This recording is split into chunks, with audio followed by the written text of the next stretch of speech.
What happens when a firefighter confronts President Trump during a high-profile visit, calling out delayed funding that's putting lives at risk? President Trump had just stepped out of his motorcade, flanked by Secret Service agents ready to make a surprise appearance at a small-town fire station deep in the heart of America. Chosen for its proud legacy of service, the station served as a picture-perfect backdrop for Trump to express his support for first responders. Fire trucks gleamed in the midday sun as a modest crowd of firefighters, local residents, and reporters gathered to greet the president. With trademark confidence, Trump waved to the crowd, his voice booming, "These are the real heroes, folks, the best, believe me." The firefighters responded with polite applause, but beneath the surface tension simmered. Many knew this visit wasn't just ceremonial, it might be confrontational. As Trump moved down the line of firefighters, shaking hands and offering enthusiastic praise, "You're doing a fantastic job, fantastic, we love our firefighters." Cameras flashed and supporters cheered, holding signs that read, "Support our heroes." But standing quietly among the crew was Kael Draven, a seasoned firefighter respected for his dedication and known for his growing frustration with federal delays that had left their department dangerously underfunded. Kael Draven had been with the department for years, and he knew the struggles all too well. He'd watched outdated gear slow them down during emergencies, radios cutting out, fire trucks breaking down mid-response, protective equipment worn past its prime. As President Trump made his way down the line of firefighters, Kael stood his ground. When Trump reached him, Kael gripped his hand firmly, locked eyes with him, and spoke, his voice steady, loud enough for everyone to hear. "Mr. President," he began, "we've been waiting on federal funding to upgrade our station, new gear, renovations, basic essentials. But since you took office, nothing's come through. Why the delay?" The crowd fell silent. Cameras turned. Reporters leaned forward, sensing a headline. Trump paused, still holding Kael's hand. His smile remained, but his eyes narrowed, slightly. "Funding, huh?" Trump said, his tone casual but measured. "We're doing more for firefighters than ever before, more than any other administration, believe me." But Kael didn't let go. His grip tightened just enough to make a point. "With all due respect, sir, we were promised support. Our trucks are falling apart. Radios failed during emergency calls, we've had close calls, people nearly died, we can't keep operating like this. Lives are on the line." A few firefighters nodded. Some locals exchanged whispers. The tension in the room thickened. Trump released Kael's hand and took a small step back, his expression shifting to something more serious. "Look, I hear you. I do," he said. "And we're going to get it done, okay? I'll make sure of it. You'll get the best equipment, the best. Nobody supports firefighters more than me." But Kael didn't budge. He'd heard promises before. "Sir, we've been hearing that since day one. We're still waiting. Can you give us something concrete? A timeline, a plan, anything?" The murmurs in the crowd grew louder now. The moment had shifted from routine photo op to reckoning. The media was now scribbling notes furiously. This was no longer just a photo op. President Trump raised a hand, signaling the crowd to settle as his voice shifted into the commanding tone, familiar from his rallies. "Let me tell you something. Kael, is it? Great name, strong name, I like it. Here's the deal. We've got a lot in motion, big things. The economy's booming, best it's ever been, and we're going to make sure our firefighters get what they need, I promise you that." But Kael wasn't moved. He crossed his arms, responding respectfully but firmly. "Mr. President, with all due respect, promises don't fix broken radios. Promises don't get us to fires faster. We need action. Our community depends on it. What's holding things up?" The crowd was fully engaged now. Some firefighters clapped in support. Others watched closely to see how Trump would respond. Trump turned toward the audience, raising his voice. "This guy's tough, isn't he? I like that. I like tough. But let me tell you, we're not just talking, we're doing. We've got billions going into communities and fire stations like this one. But you've got the swamp, the bureaucrats, slowing it all down. Not me. I'm pushing. I'm fighting for you."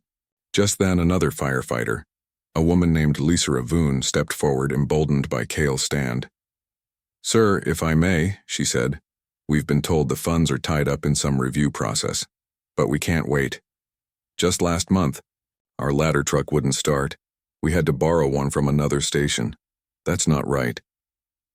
A few gasps rippled through the crowd. Some locals had no idea things were that bad. Trump turned toward Lysera, pointing at her, ready to respond. Trump gave a sharp nod, his expression tightening.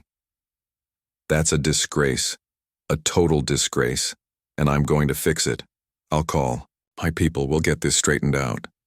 You have my word, you shouldn't have to borrow anything, you're heroes. But Kael wasn't letting it slide. His voice rose just enough to carry.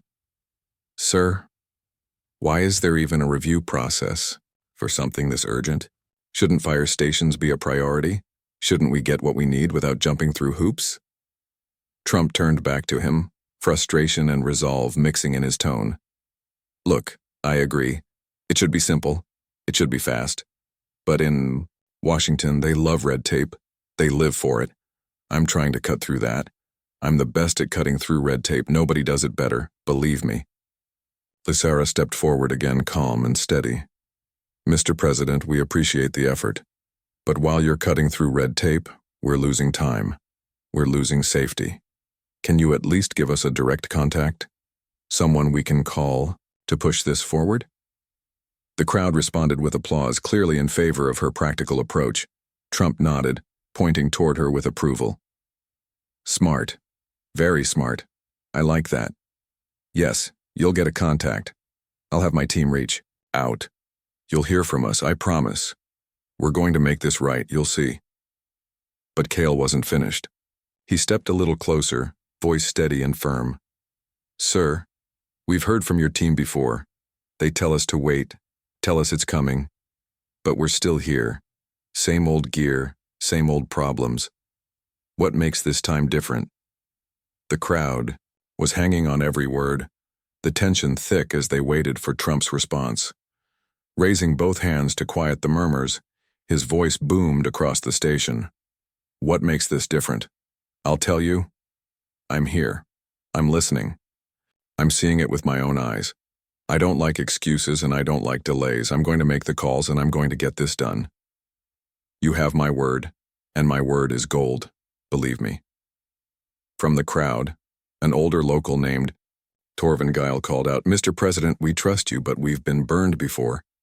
Can you guarantee we'll see the money soon? Trump turned to him, confident as ever. Guarantees? I don't like to guarantee anything until it's done, but I'll tell you this. I'm on it, all over it. You'll see results. You'll be thanking me, I promise you that. The crowd's reaction was mixed.